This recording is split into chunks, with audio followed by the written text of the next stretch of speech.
Welcome back, MTG Joe here. Today we're doing another weekly meta update. So this is a breakdown of the best performing decks on the MTG Arena ladder. This particular video will be for Historic Best of 1. If you're looking for Best of 3, we'll try to get to it this week. But if you're looking for Standard, Explorer, Alchemy, check out the playlist. Alchemy maybe be new if we get the data, but typically we do Explorer, Historic, and Standard. Best of 1, Best of 3 each week. And then any sort of special tournaments. Arena Open, stuff like that. So get all your deck lists here. We get the data from UntapedGG, companion tool that runs alongside Arena's client, tracks your own win rates, and then groups them together with other users. Get a bunch of cool stats. Link is in the video description if you want to get started. I will paste all these deck lists as well into the actual video. Just a quick note, if you can, we're trying to hit 10,000 subs on the channel. We are at 9,100. We were trying to get it by the end of June. Doesn't look like that's going to happen, but still trying to get it like early summer if possible. So hit that sub button if you haven't done so. If you have, and just in general, like the videos. Costs you nothing, and it's a great way to help out the channel. Likes are what fuels the algorithm, so appreciate if you can do that. So looking at Historic, we're going to look at a meta breakdown, and then we're going to look at the last week of data. Notably with this week, we have our first snippets of the new Lord of the Rings set, and seeing how it's impacted the Historic format. Notably, there is 2 infinite combos that were introduced to the format, so something that we're going to take a look at, as well as some new toys for Wizards, a new kind of Remand-style counterspell, and kind of mixed into there. For this week, we are looking Platinum to Mythic rank usually, so Historic isn't as big of a terms of player base as like Standard Best of 1, for example, so we don't get as much data early. So we usually need to go at least the first week to Platinum rank. And then eventually, once we get enough curated data, in the next week or so, we'll just shift the filters just towards like Mythic rank as much as possible. So overwhelmingly, the most popular deck is 22.5% of the meta, Izzet Wizards, which is quite a staggering amount if you're looking next to the next deck, which is Selesnya Squirrel Twin, which is one of the infinite combos. And then we have Azorius Control, Mono Green Elves, all kind of mixed into that same range. The Abzan Sacrifice list is the other infinite combo that we'll look at. Some Rakdos, Belcher, and Affinity mixed into there. So we'll take a look at the actual stats. So for Historic, Platinum to Mythic rank for the week, June 20th to 26th. So really only 6 days of data. We have 23,000 games played. I'm going to be featuring a couple decks that haven't curated enough of the minimum. So with Untapped, you need 100 matches played with a set deck list. But I think there are decks that are really reasonable and ones you will see on the ladder. So I want to highlight those as well. Like Azorius Control will be one of them. But we're going to start off the top performing deck. And why are you now not showing me stats? Pardon the... Why are you doing that? Okay, so in any case, Azorius Affinity is showing a 77% win rate for this configuration. I don't know why it's being buggy right now, but 77% win rate, 120 matches. There's also another version at 66.8%. The only difference is the mana base. You should just be playing the Pain Lands since they always turn on, where this is kind of adequated. Like you can't go turn 1 Esper Sentinel if this is your land, but you can go turn 1 Esper Sentinel with the Battlefield Forge. So the Boros Affinity deck, so one of the pillars of the Historic format is Retrofitter Foundry. So Retrofitter Foundry, the last mode, you sacrifice a Thopter, you create a 4/4. So this deck's trying to abuse that synergy. So you can go turn 1, Retrofitter Foundry, cast an Ornithopter, end of opponent's turn, sack the Ornithopter, get a 4/4. So really good value there. You also have Thopters with Yotai, as well as Barb Spike, so more ways to cheat it in.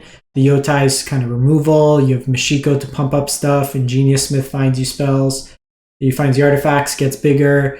You have Portable Holes as removal. Esper Sentinel for tax effects and card draw. Shadow Sphere for Trample Lifelink. And then Toolcraft Exemplar is a 1-mana 3/2 first striker when you're attacking, based on the number of artifacts you control. This is a Lurrus of the Dream Den companion deck. So very aggressively slanted deck that can push through a lot of damage. A lot of decks can kind of just fall behind, especially like if you're on the play and you can go turn 1 4/4 into like turn 2 4/4. It's often a lot. The nice thing with Foundry itself is if you do flood or if it's a late grindy game, it's a way to kind of refill your hand. Like you can sink your mana into it, you can get creatures, stuff of that nature. So we then jump to Izzet Wizards, so 60% win rate, so 22% played as well as 60% win rate. So this deck's got some new toys with Lord of the Rings. So the core of the deck is you're playing a wizard tribal deck. So you have Symmetry Sage, which buffs up the power whenever you cast instant or sorcery to base power 3. You have Soulscar Mage that gets bigger with prowess. Dreadhorde Arcanist lets you flashback stuff. Balmor lets you pump up your team. The pump up of the team is ways, and like the pump of creatures lets Dreadhorde Arcanist flashback 2 and 3 mana spells. From the new set, we got Birthday Escape. So instead of the instant speed opt, you have Birthday Escape. So the notable thing with this, as well as Ranger's Firebrand, another sorcery that deals 2 damage, is it gives you the ability the ring tempts you. So it's kind of like a dungeon. The first mode of the ring tempts you is target creature can't be blocked by creatures with higher power. So it can give pseudo unblockable to your Dreadhorde Arcanist, so then you can keep flashing back spells. At each time the ring tempts you, you go to a different stage of the ring temptations, whatever we call it. The next one is like a loot effect. The following one is if your opponent blocks with a creature, they have to sacrifice a creature. And the last one is whenever you attack or whenever an opponent's dealt damage, they lose 3 life, your opponent. So interesting kind of approach there. Reckless Charge gives your creatures haste and haste and +3, so a way to kind of blitz out a lot of damage. Expressive Iteration. So notably, we've seen a scale back in terms of the number of draw effects. So Expressive Iteration kind of being the inclusion here. A lot of burn in this deck, Wizard's Lightning, and then we have Flame of Anor. So 3 mana, choose 1. If you control a wizard, when you cast the spell, you choose 2 instead. So it's only as you cast the spell. So if an opponent kills your wizard in response, you still get it because you control as the cast happens. So this is actually a pretty flexible card because for 3 mana, you could potentially... so you're drawing 2 cards. Great, on its own. You're destroying an artifact, which we saw with the Affinity deck, can be really big. And then it deals 5 damage to target creature. A big pain in the butt for this deck was Sheoldred. It's a clean answer to Sheoldred. So like the baseline on this card is you're drawing 2 cards. The upside is quite high on it. So a lot of utility there. Relatively speaking, against like a control deck, you're probably only going to be drawing 2 cards with it. So kind of an interesting, because the curve's a little bit higher, you're seeing 21 lands. Usually it's 20 lands in this particular build. From there, we go to probably the most boring deck in the format, but if you like it, it wins games. Izzet Belcher. So this is very much of, I'm going to do my thing and hope you don't interact. Don't have a counter spell, please. So Goblin Charbelcher is the win condition of the deck. Basically, for 4 mana, you cast Belcher, 3, you activate it.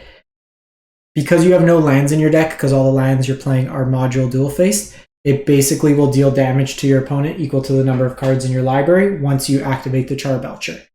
You can win on turn 3, technically, with Ironcrag Feat. So you basically will make a treasure somewhere between turn 1 and 2, and then you have your 4th mana untapped. 1 treasure, 3 lands, cast Ironcrag Feat, it generates 7 mana, enough to cast and activate it. You could also find the Belcher with Creativity, sacking any treasure tokens to do so. It's the only artifact in the deck. So the rest of the deck's just card draw, some removal with Brotherhood's End, Strangles, Pact of Negation as a way to protect your combo.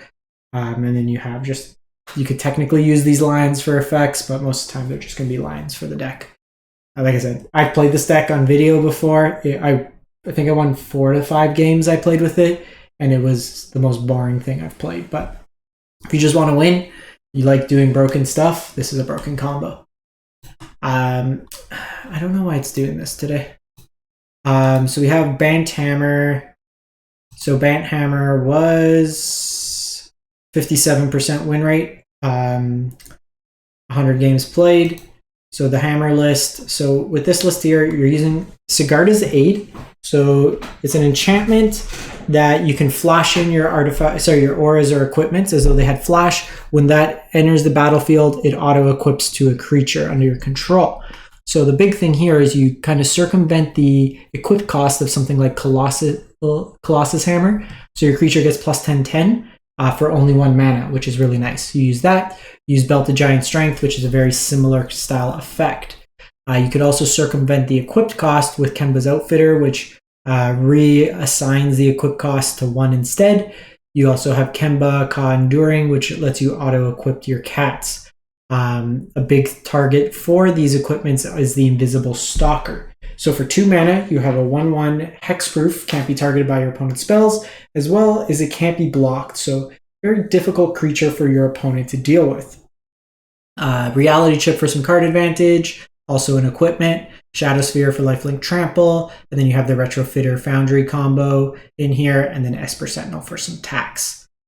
So then we're going to jump to the Selesnya Squirrel Twin. So I want to show the combos here, but it's actually, like, I don't think this is a great version of it. So I'm going to show you my version. This one's at 52%. The mana base is terrible here. Like, you shouldn't be playing Fortified Village. Someone's playing a lot of games with this deck, but this is a terrible configuration of the deck. But the core combo here, there's 2 combos. So Scurry Oak is the main combo piece of the deck. So with Scurry Oak and Rosie, Cotton of South Lane, it's an infinite combo. This is a new card. So Rosie says whenever it enters the battlefield, you create a food token. And then whenever you create a token, you get to put a 1/1 counter on target creature other than Rosie. So with that and a way to gain life, so when Rosie enters the battlefield, create a food token. Whenever you create a token, put a 1/1 counter. Okay, so what happens is Scurry Oak gets the counter. You get to create a creature. The creature comes into play, which creates a token. So then you put a counter on Scurry Oak, which creates a token. So you can make an infinitely large Scurry Oak as fast as you can click, as well as that many squirrels to go wide. You pair that with ways to gain life, you get infinite life. The other combo is any combination of Heliod, a way to gain life, so Soul Warden, Prosperous Innkeeper, as well as the Scurry Oak. You gain a life, Heliod puts a counter on something, which is Scurry Oak. Scurry Oak creates a creature, which gains you life, kind of rinse and repeat. This version here is you got like Llanowar Elves, you're playing a lot of non-basics, you have your backup plan, which is the Trellisaras and the Voice of the Blessed that get very large as well. The version I'm playing, I played 5 games with it, I'm 5-0. Once I got Mythic, I was kind of playing around with Early Access, but this is a cleaner version of the deck. So it's really just focused on having your life gainers, so Lunarch Veteran, Soul Warden in here, 3 Prosperous Innkeepers, so you have your backup plan. So it's got the fair game plan, and I've won plenty of games with just, here's a Voice of the Blessed that's like a 7/7. Here's a Trellisara that helps you scry into the combo. 3 Heliods, 3 Rosies, 4 Scurry Oaks, and then you have 8 pieces here, Inquisitor, Captor, and Collected Company that help you tutor up and kind of cheat into play any of the missing combo pieces of the deck. Mana base is a lot cleaner here, a lot of 4-ofs. So I would recommend starting off with this list and kind of tweaking it as you would. I think in this list here, you don't necessarily want the Kyla's reconstruction. It's a little mana intensive in terms of the 3 white, especially with the Llanowar Elves. And then this one's just got a lot of like lower impact cards, I would say. So this is kind of the version I'm at. It's a lot of clicking, the combo. A lot of opponents don't concede, unfortunately, but we are playing this in Mythic. The other combo is the Abzan Sacrifice list. So it's hovering around 50% win rate. In best of 3, Ash Lizzle, this one's list is from her. She's up to like top 15 Mythic in best of 3. But best of 1, we're looking at the deck. So this combo is Samwise Gamgee. So it is 2 mana, 2/2. Whenever another non-token creature enters the battlefield in your control, you create a food token. So notably with the Cauldron Familiar and a sack outlet in Woe Strider, you could go infinite and drain your opponent. So what happens is this Cauldron Familiar enters the battlefield. It creates a food token because of Samwise. You sack it to the Woe Strider. Because you have the food token, you can return the Cauldron Familiar to the battlefield. It creates a food token. Rinse and repeat. You drain your opponent out. This gets around 9 lives because it's life loss. It gets around Sarah Paragon because it's life loss. The rest of the deck, you got Blood Artist style effects with Blood Artist itself, the Zulaport Cutthroat. You have Tyvar that can help you dig for combo pieces. It also gives your Priest of Forgotten Gods or your elves haste to activate their abilities. And then Collected Company finds any of your combo pieces. Jangant the Companion. So 2 decks I want to feature here that don't necessarily have the density of games, but are things you'll likely find on the ladder. So we have Mono Green Devotion. And I've seen some of the lists have switched the Abzan's Pilgrim to the new Delighted Halfling, the 1 mana dork that taps for colorless or taps for green for a legendary permanent. That permanent can't be countered. There's a number of legendaries in the deck between Pelucranos, Kiora, Karn, that also gets around counter spells, which is nice. But this deck is taking advantage of Leyline of Abundance, which we don't have in Explore. It's banned in Pioneer and Explorer, but this makes any of your dorks tap for an additional green, so very explosive starts from this deck. It's a Nykthos deck, so you can tap and tap, generate a whole bunch of mana. Forceful Cultivator can help you find lands, Cavalier, stuff like that. And then you have access to the Karn Wishboard to find any of these threats. Cool thing with Karn is with Liquid Metal Coating, you could target one of their lands and then plus Karn. And then the land, because it's an artifact with 0 CMC, it gets destroyed. So it's kind of like land destruction in that regard. So this is a list from Alf MTG. He got #1 Mythic and best of 3 with this, I think, last month. And then lastly, with Blue-White Control. So the thing is with Blue-White Control, there's a lot of different versions on the ladder. When it comes to Blue-White Control, if I want to find a deck list, I'm looking at Mistman. Mistman is very, very good at Blue-White Control. It's kind of my go-to in terms of what I'm basing on. This is a best of 3 list. I would say probably the only thing I would change for best of 1, just given that the meta is slightly different, is I would cut the 2 Narsets. I'd play an additional Snapcaster Mage and additional Divine Purge. But the big card that this deck got is Reprieve, which is a pseudo Remand style effect. So it's kind of like a mini Time Walk, so especially with big, more expensive cards. So return target spell to its owner's hand.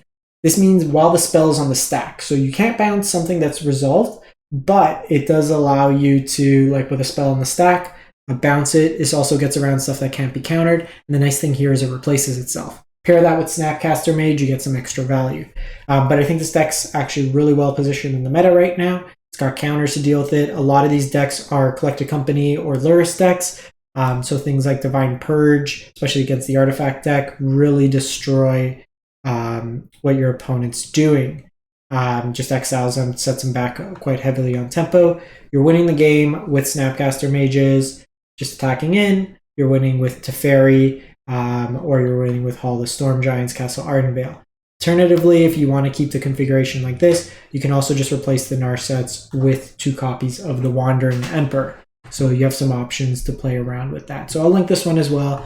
There's a couple different versions of Blue-White Control when I was looking, but like I said, if I'm going to be playing Blue-White Control, I'm just going to pick up whatever Mistman's playing and just go from there. So that's it for Historic for the week. Let me know if you found any cool things. I haven't dug deep enough into best of 3, but I know a lot of people are playing the One Ring and Rakdos shells in Alchemy, and a lot of that translates to Historic as well, with having access to Crucius, Shieldred. One Ring is kind of a big thing that's happening, so I'll try to find some lists like that, see what we can get for the best of 3 once we do that video.